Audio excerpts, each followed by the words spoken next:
Olá, sejam bem-vindos à nossa revisão da disciplina Animação para Jogos.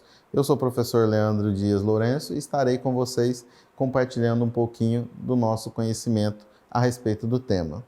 Bora lá então, pessoal. Vamos iniciar então na unidade 1, História da Animação. Para que a gente chegue hoje nas animações complexas que nós vemos no Overwatch, no LoL, né? Tudo se iniciou lá há muitos tempos atrás. Então, bora lá observar essa linha do tempo. Então, aqui nós temos, olha que está sem data, né, pessoal? Por que está sem data? Porque não tem uma precisão realmente de quando isso ocorreu. Mas está por volta ali de 5.000 anos na história da humanidade. 5.000 anos antes de Cristo. Então, se nós formos colocar hoje, são 7.020 anos atrás, 7.022 anos atrás, né? Então, é muito tempo atrás. Mas tudo se iniciou, então, através das primeiras pinturas rupestres. O que é pintura rupestre, para quem não lembra? São aquelas pinturas dos nossos antepassados que se encontram em cavernas, em rochas, né? No Brasil até tem alguns sítios arqueológicos que possuem, né, essas pinturas rupestres. Então, tudo a gente data desse período, que ali mostrava a animação do cotidiano desse pessoal, ok? Então, ali são os primórdios. Depois, nós temos aqui, já mais recente, mais próximo de nós, mas nem tanto assim, né, no ano 121 depois de Cristo, que são os teatros de sombra. O que é o teatro de sombra? Isso data muito da região oriental, tá? Então, oriental você pega aí Japão, Coreia, China, todos esses países, eles trabalhavam muito essa cultura do teatro de sombra. Até hoje isso é muito famoso lá. O que funcionava? Como que isso se dava, né? 121 anos depois de Cristo ainda não existia lâmpada elétrica, né? Infelizmente Thomas Edison ainda não tinha nascido para poder criar a lâmpada. Então eles se guiavam muito pelo sol. Então, ou seja, a sombra do sol, ao bater por um objeto, ela é refletida. E essa imagem, eles trabalharam um formato de movimento, ou seja, você deslocar uma pedra de local para o outro, você percebe que a sombra também se desloca. E a partir desse movimento que se iniciou, então, os estudos literalmente sobre animação.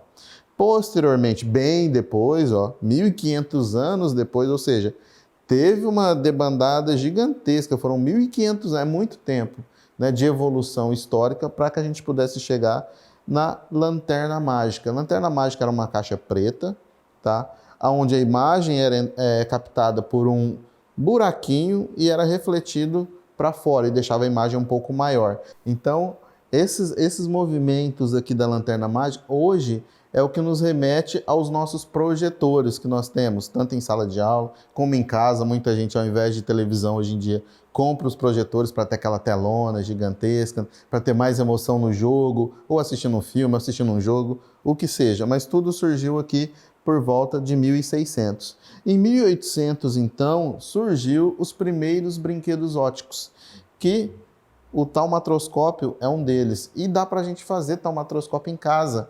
Até quem tem filho aí, netinho, de repente tem algum aluno, sobrinho, irmão menor, dá para brincar com taumatroscópio.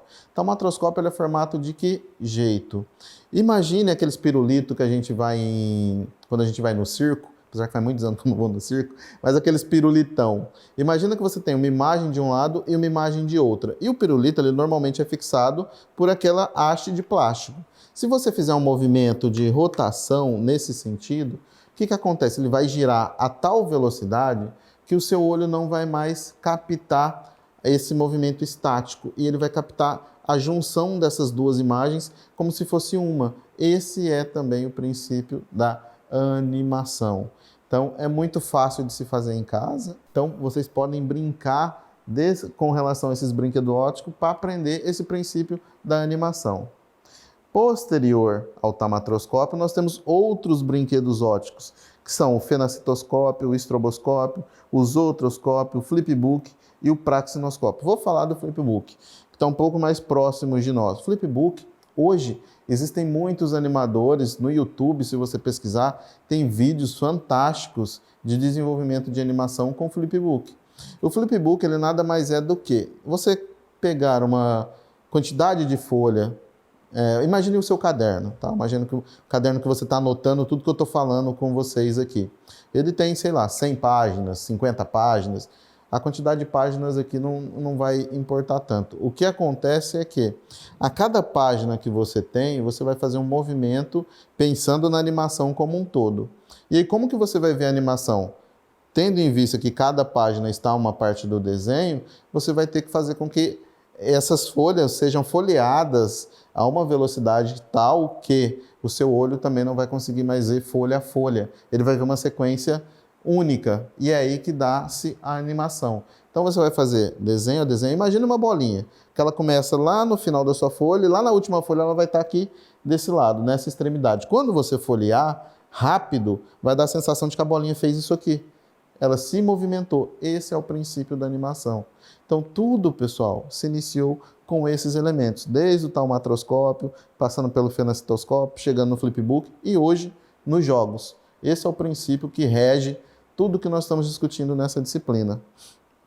E óbvio, falando da história da animação, eu não posso deixar de falar dos grandes nomes, né, das grandes empresas, dos grandes estúdios, né, Capcom, Microsoft, Nintendo, Sony, EA Sport, Naughty Dog, Konami, assim como os outros, né, Blizzard, que eu não coloquei aqui, mas que hoje é uma das maiores indústrias do mundo de jogos, que eles fizeram a história e ainda fazem a história dos jogos. Ok? Então é importantíssimo nós entendermos todo esse conteúdo aqui para que a gente possa avançar cada vez mais com relação aos estudos dos jogos. Na unidade 2, nós falamos então a respeito do quê? Dos storyboards. O que é o storyboard? Né? Storyboard é o planejamento visual da sua cena. Então é ali que você vai determinar como que o jogador vai estar, qual é a cena que ele vai estar inserido, quais são os elementos que vão compor essa cena. Isso tudo faz parte do storyboard. Então o storyboard normalmente ele junta textos, porque você vai ter fala do personagem. Nossa, professor, mas eu tenho que fazer então 300 mil quadros se eu for desenvolver um jogo de 6 horas. Né? Não necessariamente você precisa fazer quadro a quadro das 6 horas, né? Que vai levar muito tempo, mas você vai criar ali storyboards de áreas específicas, só para se ter uma noção de como é esse planejamento antes do jogo literalmente pronto. Então é importantíssimo ter essa referência para que os outros profissionais que estão atuando com você entendam a sua ideia, o que você quer transmitir para eles. Também, na unidade 2, nós falamos ainda com relação a como é esse storyboard, como esse storyboard vai ser apresentado. Então, nós colocamos que o storyboard existe direcionado ao cliente, que é aquele que você vai apresentar a quem, de repente, vai investir no seu jogo que você está desenvolvendo. Então, ele é o seu cliente, ele que vai comprar ou ele vai investir para você numa startup que você está desenvolvendo. Então, esse tem que ser mais rebuscado, com mais detalhes, mais coloridos, para ele entender todo o conteúdo que está ali. E existe o outro que é direcionado à cena. O direcionado à cena, ele é interessante para quê? Para que você possa trabalhar com a equipe que está em volta de você. Então não precisa ser nada muito estratosférico. É mais basicamente, a câmera vai ficar aqui, ele vai levar de 3 segundos tal movimentação, 4 segundos para ir de um ponto a outro, vai pular da corda, o que ele vai fazer? Então é um storyboard mais sucinto, vamos dizer assim. Nem tem tantos detalhes, mas que é importantíssimo tê-lo. Na unidade 3, nós falamos um pouco mais da questão dos cenários, ou seja, se eu estou animando, eu tenho que pensar que meu personagem vai estar inserido em um cenário, ok? Então aqui eu tenho uma imagem que eu mesmo produzi em cenário 2D. Lembra que nós falamos do cenário 2D, que eu comentei com vocês durante a aula, sobre criar faces, né? Criar telas, onde cada tela vai ter uma área que depois você junta, essa é a união. Aqui eu fiz 3 tipos de placas diferentes, 3 tipos de movimentação. Uma, a qual o caranguejo está inserido, a outra de trás, que é onde a areia está e as algas, e a terceira, que seria o movimento das águas lá atrás. Então são 3 placas dinâmicas que eu criei, e depois eu uni-las. Quando eu uno, dá a sensação de que é um elemento que está construído tudo como se estivesse junto, mas não. Para deixar mais fácil o processamento, o cálculo, tanto de computador, celular, tablet ou qualquer outro equipamento, né, qualquer outro console, você utiliza desses elementos para deixar ele mais tranquilo, mais leve, que nós chamamos. Assim também, né, com relação à parte geométrica. Eu estou construindo um jogo de corrida. Eu lembro muito do jogo de corrida. O primeiro jogo de corrida que eu joguei na minha vida, ele chamava Enduro. é o da Atari. É um joguinho, cara, ele fazia um barulhinho, mas que era gostoso. Até hoje eu sinto o som daquele barulho do motor do carro rodando. Então tinha momentos que ele andava na neve, tinha momentos que ele andava no asfalto normal. E cada vez que você batia no seu oponente, você andava 30 carros para trás. Então era muito louco. Mas o que acontece quando a gente está falando de produção de cenário para animação? Você tem que pensar muitas vezes na parte da matemática, né? Então aqui inclui... Ah, professor, mas eu vou ter que estudar então matemática, física, cálculo? Não, não precisa ir a fundo, mas você precisa pelo menos compreender que isso existe e que isso pode te servir de guia. Então aqui nós estamos trabalhando, por exemplo, né, essas linhas que eu mostro para vocês aqui em vermelho nesse cenário, né, é o que a gente chama de ponto de fuga. Então é um ponto de referência onde todas as linhas relacionadas ao cenário convergem para um único ponto.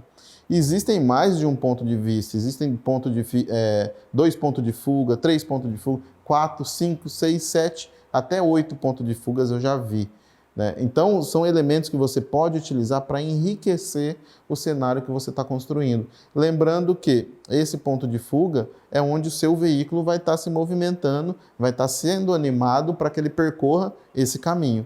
Então uma dica aí, estudem bastante ponto de fuga. E perspectiva, porque aqui nós estamos trabalhando com a visualização em perspectiva, ou seja, a rua ela não está retinha, né? Ela está inclinada, e essa inclinação, essa movimentação, então isso é o que nós chamamos de perspectiva, né? Então esse movimento lateral dos objetos fazendo com que dê uma sensação de inclinação. Comumente a perspectiva é trabalhada, né, em 30 graus, então essa é a angulação que comumente nós utilizamos. Lembrando então do cenário, eu falei agora do 2D, vamos para o 3D. Então aqui eu tenho um cenário de um jogo em 3 dimensões. Por que 3 dimensões, né? A terceira dimensão é quando eu consigo colocar altura nos objetos. Até então eu tinha largura e profundidade. Agora eu consigo dar altura para o meu objeto, então eu consigo deixar ele com mais detalhes, com muitos mais detalhes, para que o meu jogo seja muito mais interativo com o meu personagem que vai estar ali interagindo com esse cenário. Então é importantíssimo eu entender, o jogo que eu estou desenvolvendo é uma animação 2D ou é uma animação 3D? Lembrando sempre que a animação 3D já é, pelo próprio nome, muito mais pesada, muito mais complexa de se fazer, de se produzir do que uma animação 2D. Na unidade 4, nós falamos literalmente da animação. E aqui uma imagem para animar que está no meu íntimo, né, está no meu coração, que é o jogo do Mario, né? Quem nunca jogou o jogo do Mario? Então aqui mostra um pouco da animação. Então quando você está animado, perceba, ó, aqui é a mesma imagem, eu colocando ela de lado. Observa que os personagens aparentemente aqui sólidos, quando você olha ele de lado, ele não está, é só um filete, é como se fosse uma folha. Por que que nós fazemos isso? Para deixar mais leve. Quanto mais elementos tiver, como esses cubos aqui que estão tridimensionais, esses aqui, mais pesado e mais carregado fica o jogo. Então se você fizer o personagem volumétrico, vai precisar de muito mais cálculos, ok? Mas não quer dizer que seu jogo vai ficar ruim ou bom com relação a essa questão, ok? Então aqui é uma comparação entre a imagem 2D e a imagem 3D do mesmo jogo, ok? Aqui eu deixo para vocês um vídeo como referência para que vocês possam aprender um pouco mais sobre essa questão do desenho feito à mão em 2D e as facetas que eu falei para vocês, cada folha de desenho que está sendo produzido, ok? Então fica aqui a dica, assistam o vídeo e eu volto na sequência.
Assistiram o vídeo?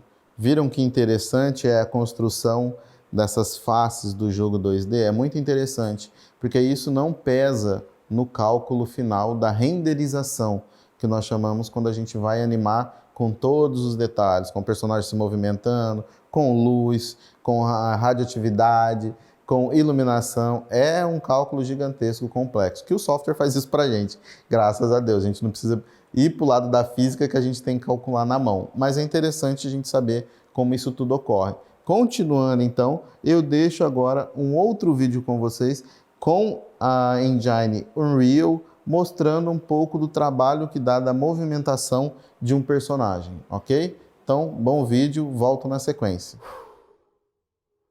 Então a gente vai fazer uma animação básica aqui, e aí depois a gente pode ir melhorando o nível dessas animações. Mas o que eu quero mostrar nessa aula é como a gente pode dar alguns movimentos do corpo, a como utilizar, rotacionar, mover esse esqueleto do personagem, e como fazer alguns comandos básicos para ele gravar aqueles movimentos que você está fazendo. E também é como exportar depois para Unreal, né? Que é o que a gente mais quer, que é utilizar essas animações direto na Unreal, tá? Mas então, eu puxei aqui a timeline, né? Pra gente poder ver melhor os nossos keyframes, né? Que a gente vai colocar aqui nessa timeline, essa linha do tempo, tá? E vamos começar a dar um movimento. Então eu posso dar um clique no rig, no esqueleto, né? Do personagem, dar um clique sobre ele, e pra gente poder movimentar, fazer os movimentos do personagem, é só a gente vir trocar aqui, ó, o modo de objeto para o modo pose, tá? Que aí ele vai mudar aqui, ó, ele vai entrar no modo de pose, e aí eu posso selecionar qualquer parte aqui do esqueleto, do rig, ó, e ir movimentando. Então se a gente apertar o R, ele começa a rotacionar a mão, que é esse ponto, que é esse marcador vermelho aqui, representa toda a mão do personagem. Então se a gente rotacionar aqui apertando a tecla R, ele começa a rotacionar a mão, tá? Porém a gente pode travar a rotação, por exemplo, nos eixos. Se eu apertar a tecla R em seguida o Z, ele vai travar nessa linha azul que mostrou aqui agora, que é o eixo Z. Se eu apertar o R e o X, ele vai travar no eixo X, que é essa linha vermelha que apareceu também. E se a gente apertar o R junto com o Y, ele vai travar na linha Y, que é a linha verde também, tá? Então você pode ir rotacionando nos eixos ou rotacionando livremente, porque esse rig ele já dá, né, a liberdade de você manipular ele melhor, de rotação. Se eu quiser movimentar, aperto o G, né, como você está vendo aqui, ó, o G, que aí ele movimenta todo o braço. O bom desses esqueletos, né, toda vez que você for animar, sempre opte, né, por um modelo, por um esqueleto que tenha IK, um sistema de IK, que você pode clicar, por exemplo, na mão e movimentar todo o braço do personagem. Esse é um sistema muito bom. Eu sempre gosto de animar usando esse sistema de IK, porque ele anima muito mais fácil, né? Ao invés de você ficar rotacionando um por um, primeiro rotaciona o braço, depois o antebraço, depois o pulso aqui, a mão, depois os dedos, você simplesmente movimenta a mão, que ele movimenta o braço inteiro. Isso vale também tanto para as mãos quanto para as pernas do personagem, tá vendo? Assistiram o vídeo? Que interessante é animar o personagem dentro do motor gráfico, né, pessoal? Dá muito menos trabalho do que fazer isso na mão, ok? Mas é importantíssimo, principalmente, não só se preocupar em aprender a mexer na engine, mas sim compreender toda a sua contextualização. Por que que na engine já está pronto? Aonde você pode melhorar dentro da engine? Porque ela te dá uma base de referência, mas você pode modificar todos os comandos, o modo de movimento, você pode deixar ele mais lento, você pode deixar ele mais ágil, você pode fazer com que o pulo seja mais alto, você pode fazer com que o pulo seja menor. Então vai depender da dinâmica e das mecânicas que você está construindo dentro do seu jogo. E aqui nós vamos entrar literalmente agora nas atividades que eu passei para vocês. Então a primeira atividade é a APA, né? Atividade prática, mão na massa, pessoal. Então, ou seja, não existe desenvolver animação sem ter essa base aqui, ó, que são os 12 princípios da animação. Os 12 princípios da animação, ele foi desenvolvido por ninguém mais, ninguém menos que o Walt Disney, pessoal. E esses são os 12 princípios: esmagar, alongar, antecipação, encenação, ação direta e pose a pose, acompanhamento e ação sobreposta, desaceleração e aceleração, arco, ação secundária, tempo, exagero, desenho sólido e recurso. Nossa, professor, mas eu tenho que manjar de todos eles? Sim, porque essa animação é o que vai fazer com que a sua animação realmente seja fidedigna àquilo que você quer mostrar. O que isso significa esmagar e alongar? Esmagar e alongar é aquele efeito quando, por exemplo, seu personagem ele vai dar um pulo de um prédio e vai cair no chão. O que acontece? Ele vai fazer esse movimento aqui, né? Tuf, vai dar aquela amortecida. Então, ele vai esmagar e alongar o corpo. Então, se eu estou fazendo isso com uma pessoa que é gordinha, que é obesa, o que vai acontecer? A barriga dela vai ter que fazer esse movimento, oin, oin, oin, oin, né? Igual nos desenhos. Então, ela tem que fazer isso, porque a física pede isso. Ou seja, a gravidade vai puxar ele para baixo, mas ao mesmo tempo ela vai dar impulso para que ele volte. Então, isso é o efeito esmagar e alongar. O que é o efeito antecipação? O efeito antecipação é você prever o final do movimento, mesmo antes dele fazer aquele movimento. Então, se eu sei que ele vai dar uma espadada no personagem, eu já tenho que prever qual que vai ser esse movimento final para que ele já volte aqui. Né? Olha que eu já estou pegando o jeito aqui, né, de espadachim. Mas é mais ou menos isso, pessoal. Como é que nós vamos fazer isso? Então, como que esse personagem vai lidar com relação a essa questão? Isso é animar. Então, animar não é só você colocar o personagem para andar. Não, ele vai ter que ser pensado em todas essas questões. O que é a animação de encenação? É todo o cenário composto, como eu já falei para vocês. Ele vai encenar com um cenário. Então, por exemplo, tem uma escada. Como que é essa encenação dele subindo essa escada, esse movimento do quadril, o movimento dos joelhos? Como que isso ocorre? Ação direta e pose a pose. Aqui é praticamente o famoso frame a frame que a gente fala, né? Como que vai ser essa animação frame a frame? Então você tem que fazer com muito cuidado para que o movimento não fique como se fosse um robô, né? A não ser que você esteja literalmente mexendo num robô. Você está desenvolvendo uma animação de um robô para o jogo. Pode ser. Então o movimento do robô é diferente do movimento nosso, humano. Né? Ele é mais mecanizado, né? Tipo aquele barulhinho do Robocop antigamente. Ele é mais ou menos isso, né? Nós não funcionamos assim. A gente não tem engrenagem, né? A gente é músculo, então o movimento é distinto, mas nós temos que entender de todas essas nuances. O que significa acompanhamento e ação sobreposta?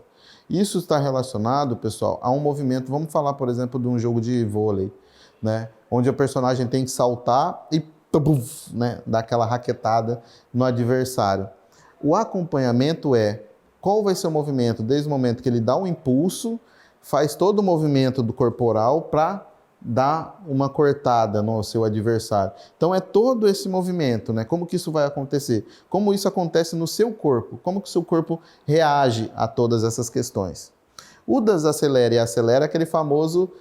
Lembrem de um desenho animado que vocês devam ter assistido quando vocês eram crianças. Não tinha aquele momento que o personagem dava aquele pique e dava aquele e volta, né? Esse é o acelera e desacelera. Então, como que o seu jogador vai fazer nesse sentido? Imagina um carro de corrida, que ele está acelerando, mas no momento de desaceleração, como que isso ocorre? Ele não pode frear automático e não existe o ABS ali, né, pessoal? Não é o carro vai parar, não. A física pede que ele vai ter que andar para frente e, ao mesmo tempo, o seu corpo que está lá dentro vai ter que vir para trás, né? É igual, imagina você dentro do seu carro, né? Ou você de carona com alguém, você ainda não dirige, de repente. Mas quando seu pai está dirigindo ou você está dirigindo, que você freia, o que você faz? Primeira coisa, você vai para frente e depois você volta. Essa é a aceleração e desaceleração do corpo. Então você tem que representar isso no seu personagem. Se ele está dentro de um carro e você faz com que ele tenha que agir dessa forma, você vai ter que pensar como que vai ser esse deslocamento desse corpo na ida e na volta. Então é fundamental entender desses contextos. O arco é literalmente esse movimento aqui, ó. Como é que vai se dar esse movimento da, sei lá, da machadada, da martelada, da estilingada, da pedrada, o que quer que seja que você está animando? Como vai se dar esse arco do movimento aqui? Eu não posso fazer um arco, né, que não condiz com o movimento nosso, a não ser que você esteja fazendo, literalmente criando um personagem que não existe e que aí você pode manipulá-lo da melhor forma que você se adequa, né? Como, por exemplo, ao invés do braço fazer esse movimento que ele vai fazer para trás. Então, eu não vou entender como é que é, porque o meu braço não vira para trás. Mas eu posso tentar mexer nesse arco de uma maneira que ele fique adequado à minha intenção. O tempo da animação é literalmente entender quanto segundo leva para que ele faça um movimento, independente do tipo de movimento que é. Então, tem que prestar muita atenção. O exagero é aquele formato, imagina o seguinte, nós estudamos a face, que você tem que estudar a face do personagem. O que é o exagero? O exagero na animação é quando você tem eu creio que uma dica bem interessante para o exagero é vocês lembrarem do filme, eu imagino que vocês tenham assistido, mas se vocês não assistiram, assistam, que vale muito a pena, dá muita risada, é o Máscara. O filme Máscara. O que acontece? Quando ele coloca a máscara, ele começa a fazer um punhado de careta, né, exagerando. Porque um ser humano não consegue esticar o rosto daquela forma, mas no cinema ele conseguiu. E na animação a gente também consegue fazer isso. Que a gente pode extrapolar, o rosto pode esticar demais, ou ficar fininho demais em determinada situação. Então, esse é o que nós chamamos de exagero. O desenho sólido, ele é literalmente um trabalho tridimensional, que é você colocar volumetria no objeto que você está desenhando para animá-lo. E o recurso, que é o último princípio da animação do Walt Disney, está relacionado a como que você constrói tudo isso junto e misturado ao mesmo tempo. Porque todos esses princípios, pessoal, se trabalha ele numa única animação, ele não é independente. Ah, não, agora eu vou animar e vou fazer só esmagar e alongar. Agora, não, peraí, eu vou fazer só exagero. Não, é tudo misturado agora. Então, esse é o recurso. Como que você vai lidar com todas essas questões, ok? Então, a atividade prática, pessoal, eu quero que vocês pensem na resposta baseada nesses elementos aqui. Então, bora lá, quem não conhece, quem não foi a fundo, pesquisem um pouco mais sobre esses 12 princípios. E o fórum é outra atividade também para colocar vocês para se mexer, colocar o tic-tac aí para funcionar, galera. Qualidade e resolução gráfica para animação. Quando nós falamos de motores gráficos, pessoal, aqui eu trouxe, né, a identidade visual dos dois motores mais utilizados atualmente para desenvolver jogos, que é a Unreal e a Unity. Né? Eu particularmente uso mais a Unreal. Qual que é a diferença assim, que a gente percebe? Os dois fazem a mesma coisa. A Unity ela é mais focada para quem literalmente quer programar. A Unreal ela é mais para designer. Por exemplo, eu não sou programador, eu não mexo com programação, a não ser programação básica. Okay? Então, para mim, ela supre a minha necessidade. A Unity, ela já, em detrimento do visual, ela deixou muito mais para programação. As duas se casam em alguns momentos, sim, mas normalmente são independentes, ok? Cada uma trabalha dentro do seu quadradinho. Hoje, os jogos mais conhecidos, Free Fire, Overwatch, LoL, foram desenvolvidos com a Unreal, ok? É um motor possante. Qual que é a grande diferença entre eles? Essa aqui, quando você desenvolve o jogo e coloca ele para vender, ela te cobra 10%. As duas são gratuitas para você baixar. Ela te cobra 10% de royalty. Essa aqui te cobra 20%. Então, é uma grande diferença financeira, mas para a produção, as duas têm qualidades excelentes. Então, aqui no fórum, que nós estamos abordando como atividade, eu quero que vocês pesquisem, estudem sobre essas duas engines, qual trabalha melhor as características gráficas dela e por que essas características gráficas são tão importantes no desenvolvimento de uma animação, ok? Para finalizar, então, o nosso resumão, deixa essa frase da Cragen, que ela fala o seguinte: o trabalho é tudo que se é obrigado a fazer, jogo é tudo que se faz sem ser obrigado. Então, pessoal, o jogo, literalmente, nós fazemos porque nós gostamos. Que eu gosto de passar ali 1, 2, 3, 4, 5, 10 horas, às vezes, né, no jogo. Eu não sou obrigado a estar ali. Nenhuma empresa de jogo vai te obrigar a falar assim, vem cá e joga meu jogo. Apesar que se fizesse isso, eu também iria, né? Mas não é essa a intenção. O jogo, ele é diversão. Então, aproveitem, joguem, curtam, desenvolvam e a gente se vê. Aqui as referências usadas para a montagem dessa aula. Meu muito obrigado mais uma vez e até o nosso próximo encontro.